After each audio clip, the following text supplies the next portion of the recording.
Okie dokie friends, welcome to a screencast that talks about linearizations. What it means to take something that is curvy, like many of our functions are, and look at those curves as very, very small lines all put together. Here's the general principle that we'll work with during this screencast. Differentiable functions are what we call locally linear. They are locally linear. That is to say, in small intervals, a function is essentially its tangent line. And I'll show you what I mean. This is y equals x squared. And what I'd like to, you would agree with me, this is curvy. This is a curvy thing. We could talk about its curve. But if I picked one particular place to focus, and I kept zooming in, I would see that that curvy thing becomes straight if I get really, really close to it. And that'll work anywhere, and that'll work with any function. If I decide not to work with x squared anymore, and I decide to work with sine x, which is nowhere to be found because I'm not looking at the standard window, and I take some place on that, and I decide that I want to zoom in. Maybe I want to zoom in here in this curvy spot, this curvy spot, this curvy spot, this curvy spot. Eventually, if I get close enough, that thing gets straight. And so the thing for you to bear in mind is that in small intervals, a function is essentially its tangent line, which is a very bizarre thing to think about, because if you think about it, smooth functions, nice, curvy, differentiable functions, are really made up of infinitely many, infinitely small line segments. They're pixelated, so to speak. So in this screencast, we get to talk about what we mean by the linearization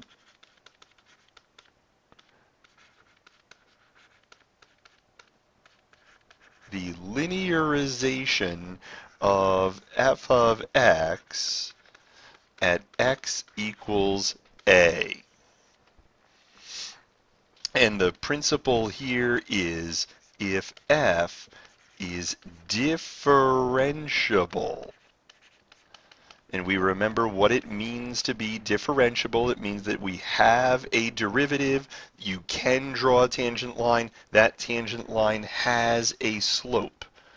If f is differentiable at x equals a, then L of x, which is f of a plus f prime of a times x minus a, defines the linearization of f at x equals a.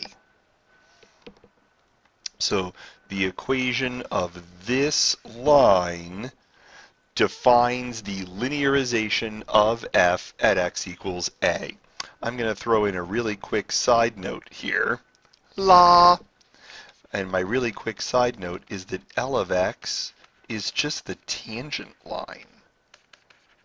It's just a tangent line to f at x equals a. If I ask you for the linearization of a function at a point, I'm asking you for the tangent line to the function at a point, because a function in small intervals is its tangent line. So what's that going to look like in practice?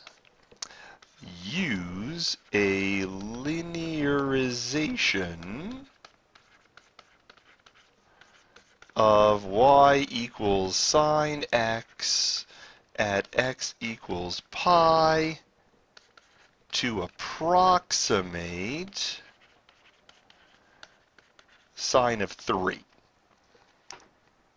Now, you and I would agree that I know how to find tangent lines to this curve, and finding tangent lines to this curve at this point, well, that's pretty straightforward. And you and I would both agree, oh, zoom back out. You and I would both agree that if I were to get the tangent line at pi, which is right there, it would give me a pretty good approximation of the sine of 3, which is right there. I mean, those are daggone close. So, L of x is f of pi plus f prime of pi times x minus pi.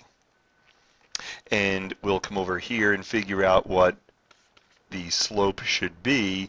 Let's see, that's, oh yeah, I remember that.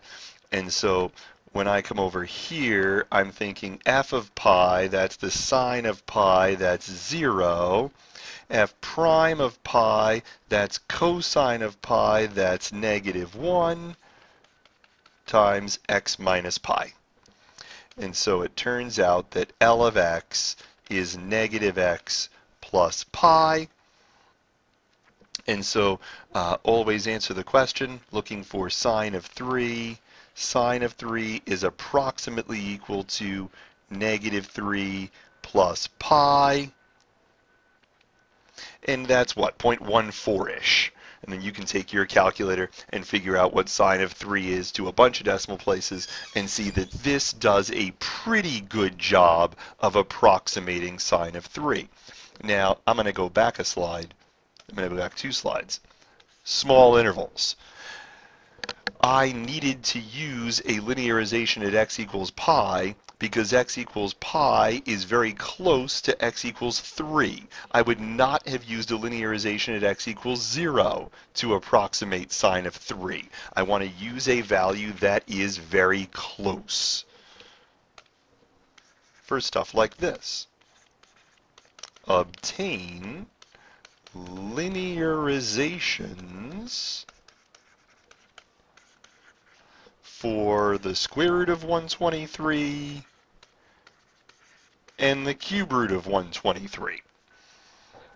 I want to obtain linear approximations. I should really say it that way. Let's say it that way.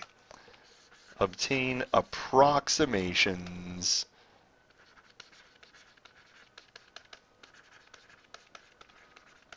for square root of 123 and cube root of 123.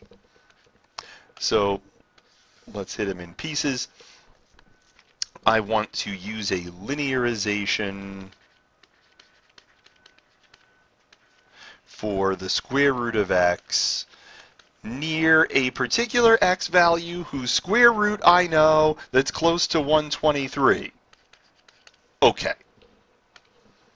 And then for this one, I'm going to want to linearize the cube root of x at some value of x whose cube root I know and happens to be near 123, and that's that.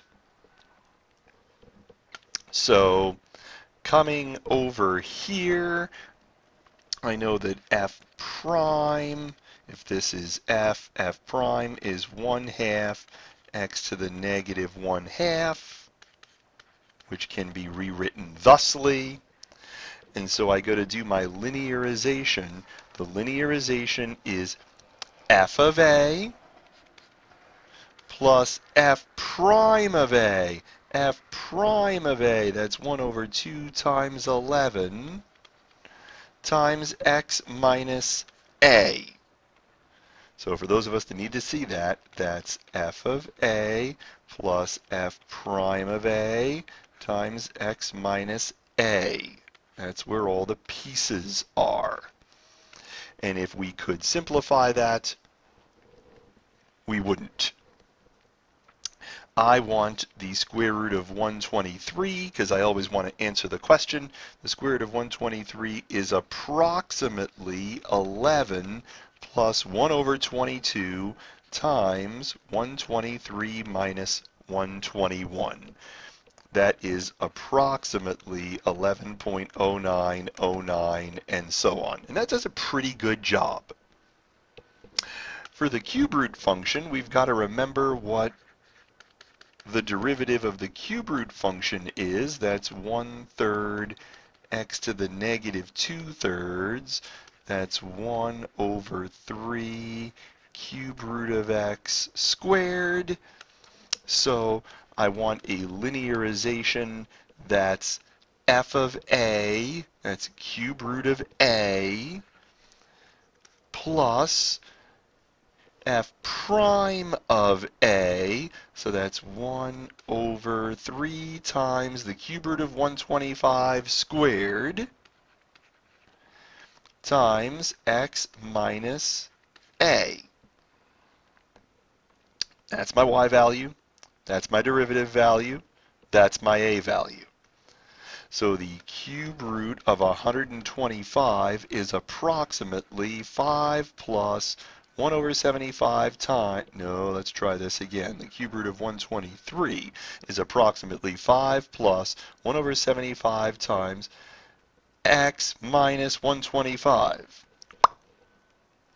And that's approximately 4.97333, and so on. And you'll notice that that does a fairly good job of approximating the cube root of 123. Some quickies you should be able to do. One, you should be able to estimate the square root of 80 using a linearization. And then second, let's try this one. Let's let f of 0 be 1. And let's let f prime of x equal the cosine of x squared. Use a linearization to estimate f of 0.1. Hit the pause button, see what you get. Take a moment.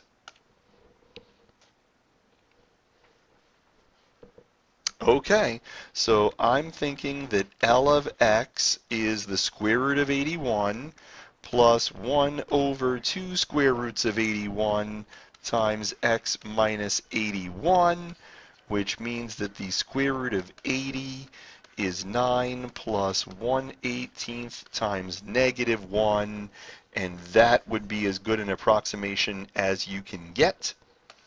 In the other case, I know that the linearization is f of 0 plus f prime of 0. Now f prime of 0 is the cosine of 0, that's 1, times x minus 0. So f of 0.1 is approximately 1 plus 1 times 0.1 minus 0, and that's 1.1. Okay, that's linearizations. We'll go to class and talk about it. See you then.